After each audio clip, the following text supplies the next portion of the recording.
Gade Innaiah arrest. Zafargadh ఆశ్రమం నుంచి తీసుకెళ్లిన ఎన్ఐఏ మావోయిస్టులకు అనుకూల వ్యాఖ్యలు చేశారని నోటీసులు. ఉపా చట్టం కింద కేసు, 14 రోజుల రిమాండ్. గాదే ఇన్నారెడ్డి ఈయన గతంలో మావోయిస్టు పార్టీలో పనిచేసినటువంటి గాదే ఇన్నారెడ్డిని ఆయన స్టేషన్ కాన్పూర్ నియోజకవర్గంలో ఉన్నటువంటి ఆయనకు సంబంధించిన మా ఇల్లు అనే ఆశ్రమాన్ని ఆయన గత కొన్ని సంవత్సరాల నుంచి కొన్ని వందల మంది అనాథ పిల్లల్ని ఆ ఆశ్రమంలో ఉంచి చదివిపిస్తున్నాడు, తిండి పెడుతున్నాడు, వాళ్ళని సాదుతున్నాడు. సో అట్లాంటి గాదే ఇన్నారెడ్డిని ఎన్ఐఏ పోలీసులు అరెస్ట్ చేశారు.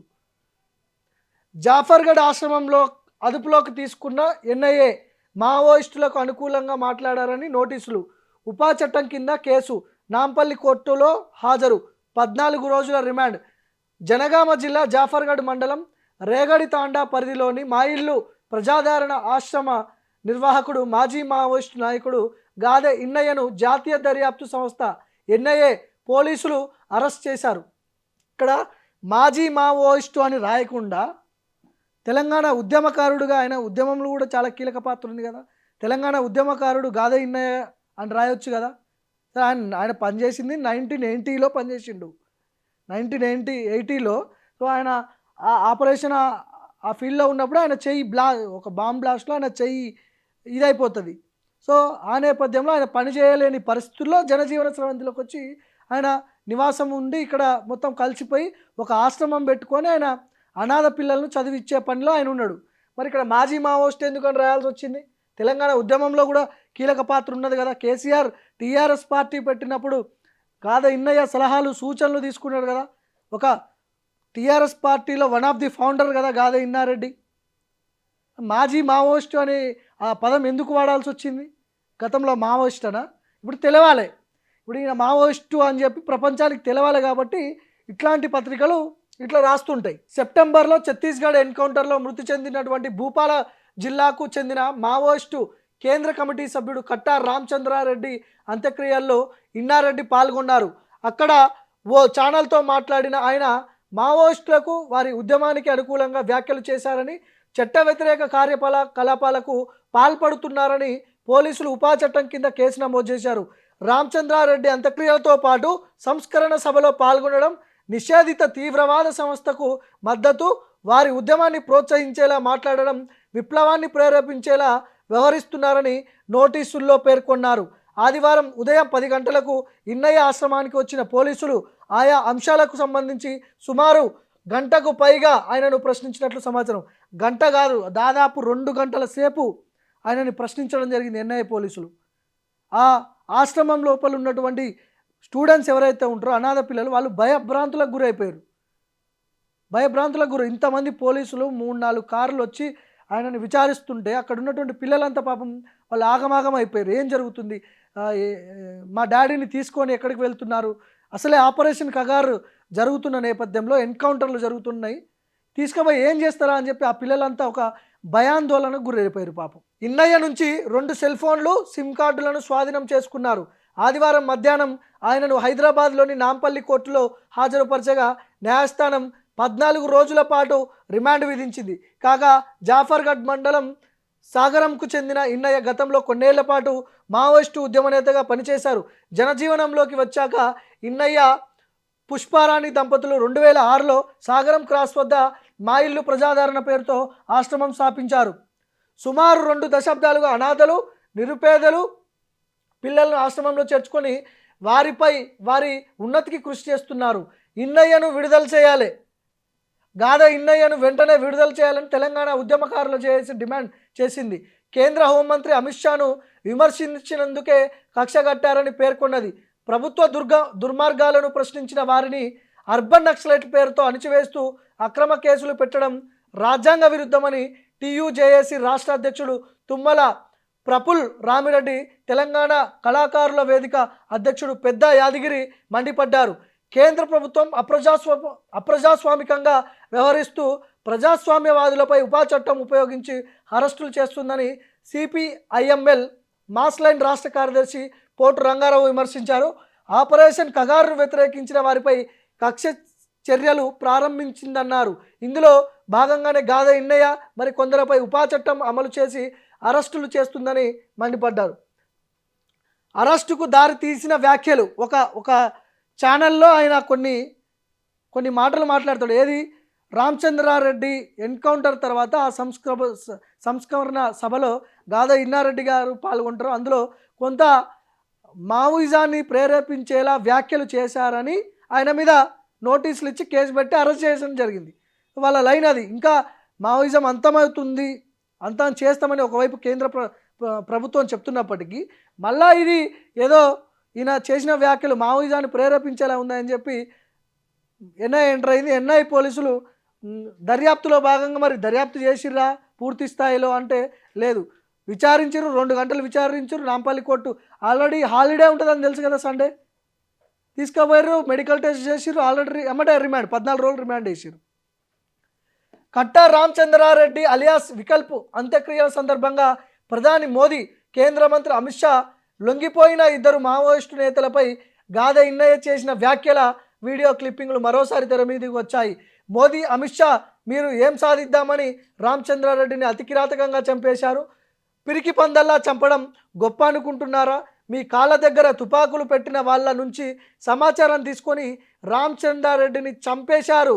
మోదీ, షా మీకు దమ్ము సిగ్గు శరం ఉంటే ఛత్తీస్గఢ్లో 5వ షెడ్యూల్ని అమలు చేయండి, పాలకులకు విప్లవ ద్రోహులు బ్రాండ్ అంబాసిడర్లుగా మారారు అంటూ ఇన్నయ్య చేసిన వ్యాఖ్యలు ఆయన అరెస్టుకు దారితీశాయని తెలుస్తుంది. సో గాదా ఇన్నారెడ్డి ఆ సంస్కరణ సభలో కొన్ని వ్యాఖ్యలు చేస్తాడు. ఏం చేస్తాడు, అమిత్ షా మీరు రామచంద్రారెడ్డిని మీరు పట్టుకొని కాల్చి అతి కిరాతకంగా చంపారు, మీరు ఎవరైతే లొంగిపోయారో ఆ లొంగిపోయినటువంటి ఉద్యమ ద్రోహులు పోలీసు వాళ్ళతో కుమ్మక్కై కేంద్ర ప్రభుత్వాలతో కుమ్మక్కై రామచంద్రారెడ్డిని పట్టించి ఇక్కడ చంపేశారనే ఎలిగేషన్స్ గాదా ఇన్నారెడ్డి గారు చేశారు. సో ఈ నేపథ్యంలోనే ఈయన వ్యాఖ్యలు ఏటో దారి తీసే అవకాశాలు ఉన్నాయని చెప్పి సో ఆయనకు నోటీసులు ఇవ్వడం, ఎన్ఐఏ వాళ్ళు రావడం, రిమాండ్ రాయడం కోర్టు, ఇవన్నీ కూడా చూసినాం మనం. ఒకసారి గడ్డం లక్ష్మణ్ గారితో మాట్లాడదాం మనం. ఆయన కూడా కొంత వీటి మీద స్పందిస్తూ ఉంటారు. ఆయన ఇట్లాంటి అరెస్టుల మీద కూడా ఆయన స్పందిస్తూ ఉంటారు. ఒకసారి మాట్లాడే ప్రయత్నం చేద్దాం. అయితే గాదా ఇన్నారెడ్డి గారు ఒక్కళ్ళే మాట్లాడుతున్నారా మరి అంటే లేదు, చాలామంది మాట్లాడుతున్నారు. ఇప్పుడు గడ్డం లక్ష్మణ్, ప్రొఫెసర్ అరగోపాలు, వరవర్రావు, చాలామంది ఉన్నారు కదా, తెలంగాణ శ్యాము, ఇట్లాంటి వాళ్ళు అందరూ ఉన్నారు కదా, వీళ్ళందరూ మాట్లాడుతున్నారు కదా. వాళ్ళందరితో పాటు గాదా ఇన్నారెడ్డి గారు మాట్లాడుతున్నారు. ఎక్కడ కూడా మావోయిజాన్ని ప్రేరేపించేలా మీరు మావోయిజం చేయండి, నక్సలైట్లకు పోండి, తుపాకులు పట్టుకొని అడవులకు పోండి అని ఎక్కడ ఆయన స్టేట్మెంట్ లేవు. జరుగుతున్నటువంటి ఆపరేషన్ కగార్లో కొన్ని ఫేక్ ఎన్కౌంటర్లు జరుగుతున్నాయి. ఆ ఫేక్ ఎన్కౌంటర్లు కేంద్ర ప్రభుత్వం చేపిస్తుందనే అలిగేషన్స్ చేస్తున్నాడు ఆయన. భారత రాజ్యాంగంలోనే ఉంది కదా, ఒక మనిషి ఇంకొక మనిషి చంపే హక్కు ఎక్కడా లేదని కూడా భారత రాజ్యాంగమే చెప్తున్నది కదా. అట్లాంటప్పుడు ఒకవేళ ఫేక్ ఎన్కౌంటర్ జరిగితే ఆ ఎన్కౌంటర్లో ఎందుకు చేయాల్సి వస్తుంది అనేది క్వశ్చన్ ఇక్కడ. సో అట్లా క్వశ్చన్ చేసినందుకు మరి ఇట్లాంటి అరెస్టులు జరుగుతున్నాయా అంటే ఏమో. ఇప్పుడు చాలామంది పౌర హక్కు సంఘం నేతలు కూడా అదే ఆరోపిస్తున్నారు. చాలామంది పౌర హక్కు సంఘం నేతలు వీళ్ళు ఉంటారు కదా, ప్రజా సంఘాలు, వీళ్ళందరూ కూడా ఇదే చెప్తున్నారు. ఎవరైతే ప్రజల గురించి మాట్లాడతారో, ఎవరైతే బూటకపు ఎన్కౌంటర్ల గురించి మాట్లాడతారో వాళ్ళ మీద కేసులు పెడుతున్నామని చెప్పి. సార్ నమస్తే. సార్ మీరు లైవ్లో ఉన్నారు, నేను భార్గవన్ మాట్లాడుతున్నా. ఒక 1 మినిట్ టైం ఉందా సార్? చెప్పండి. ఈ గాదా ఇన్నారెడ్డి గారి అరెస్టు వాళ్ళు ఎన్ఐఏ పోలీసులు వచ్చి వితిన్ సెకండ్స్లో అంటే విచారించడము, అరెస్ట్ చేయడం, ఏమంటే వితిన్ 1 డేలో రిమాండ్ కూడా ఇచ్చేసారు. అవును. సో ఈ అరెస్ట్ ఎట్లా చూస్తారు సార్ ఈ రిమాండ్ని? లీగల్ పాయింట్స్ ఏమైనా చెప్తారా దీని మీద? అసలు రిమాండ్ కేసు డైరీ నేను చూడలేదండి. రిమాండ్ కేసు డైరీ చూపడితే ఏదన్నా చెప్పచ్చు. ఎందుకంటే ఎఫ్ఐఆర్ లో పెద్దగా మెటీరియల్ ఏం లేదు. ఓకే. బట్ ఇప్పుడు ఆయనని ప్రొడ్యూస్ చేసేసి జ్యుడిషియల్ కస్టడీకి తీసుకున్నారు కాబట్టి డెఫినెట్ గా పోలీసు వాళ్ళు చేసిన ఇన్వెస్టిగేషన్ లో ఏం తేలింది అనేది అవైలబుల్ అవుతుంది. తర్వాత రెండోది ఏంటంటే వాళ్ళు ఎవరో వేరే అడ్వకేట్లను ఎంగేజ్ చేస్తూ ఇనయ్య గారి బెయిల్ కోసం ట్రై చేస్తున్నట్టు, కాబట్టి నాకు ఆ విషయం మీద అంత అవగాహన లేదు సార్. ఓకే. అది దాంట్లో ఏమైనా రిమాండ్ కేసు డైరీ ఉంటే పంపించండి, అది చదివి చెప్పాలి. ఓకే. ఇప్పుడు రిమాండ్ 14 రోజులు అయితే నాంపల్లి కోర్టు రిమాండ్ విధించింది. ఈ రిమాండ్ కంటిన్యూ అయ్యి ఇంకా పోస్ట్ పోన్ అయ్యే అవకాశాలు ఉన్నాయా? 14 డేస్ తర్వాత అయినా కూడా బయటకు వచ్చే అవకాశాలు ఉన్నాయా? లేవు, నమ్మకం దక్కే. నమ్మకం అంటే ఆ, వాళ్ళు ఏం పెద్ద పర్ఫెక్ట్ యాక్షన్ తీసుకుంటున్నట్టు కనపడుతుంది. అక్కడ న్యాయవాదుల మీద ఆధారపడి ఉంటది వాళ్ళు కొట్లాడే తీరు, అవి రకరకాల అంశాలు ఉంటాయండి అందులో. ఓకే. వీళ్ళు తీసుకొచ్చిన మెటీరియల్, తర్వాత వ్యక్తి ప్రాథమిక హక్కు మీద వాళ్ళకున్న అవగాహన, వాళ్ళ కోర్టును కన్విన్స్ చేసే విధానం, ఇట్లాంటివి చాలా ఉంటాయి. అది సో బయటకు వచ్చే ఛాన్స్ 1% కూడా లేదంటారా 14 రోజుల తర్వాత? ప్రస్తుతానికైతే అట్లా కనపడట్లేదు. ఆ 1% 2% అని నేను చెప్పగానే, ప్రస్తుతానికైతే ఇప్పుడు అతను పోలీస్ కస్టడీ అప్లికేషన్ వేస్తారు. కస్టడీ అయిన తర్వాత మళ్ళీ వాళ్ళు అప్పుడు చూడాలి మరి ఒకవేళ జడ్జి గారు బెయిల్ ఇస్తారా ఇయ్యరా అనేది. ఓకే. అది రిమాండ్ కేసు డైరీ చూస్తే చెప్పొచ్చు. ఓకే సార్, సరే sir, thank you. So advocate Sharath Kumar sir ఈయన మాట్లాడేది అయితే చాలా లీగల్ పాయింట్స్ ఉండాలి. ఆ రిమాండ్ కేస్ డైరీ ఇస్తే దానికి సంబంధించిన డీటెయిల్స్ చెప్పడానికి అడ్వకేట్లు కూడా రెడీగా ఉంటారు. అయితే 14 రోజుల రిమాండ్ విధించినప్పటికి కూడా ఇది మరీ ఇంకా పోస్ట్ పోన్ అయ్యే అవకాశం ఉంది. ఎందుకంటే అమిత్ షా కేంద్ర ప్రభుత్వం చెప్పకనే చెప్పుకుంది మార్చి 31, 2026 డెడ్ లైన్ మావోయిస్టులకి. సో ఈ ఆపరేషన్ కగార్ డెడ్ లైన్ పెడుతున్న సమయంలో గాదా ఇన్నారెడ్డి గారు టాస్క్ అనే ఒక దాన్ని ఆయన నేతృత్వంలో ప్రారంభించబోతున్నాడు.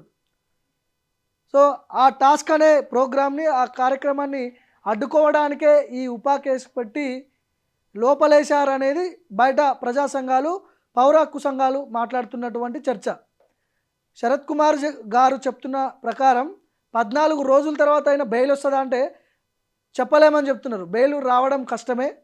అక్కడ వాదిస్తున్నటువంటి అడ్వకేట్లు, ఎందుకంటే కేసు విచారించి అది లీడ్ తీసుకునేది ఎన్ఐఏ పోలీసులు, కేంద్రానికి సంబంధించిన పోలీసులు తీసుకున్నారు కాబట్టి ఇందులో ఏం చెప్పలేని పరిస్థితిలో ఉందని చెప్పి అడ్వకేట్ శరత్ కుమార్ గారు చెప్తారు. చూడాలి ఏదేమైనప్పటికీ కొంత ఇప్పుడు ఇట్లాంటి ప్రజల తరపున మాట్లాడుతున్నటువంటి ప్రజా గొంతుకలను అణిచివేస్తున్నారనేది బయట ప్రజా సంఘాలు మాట్లాడుతున్నారు.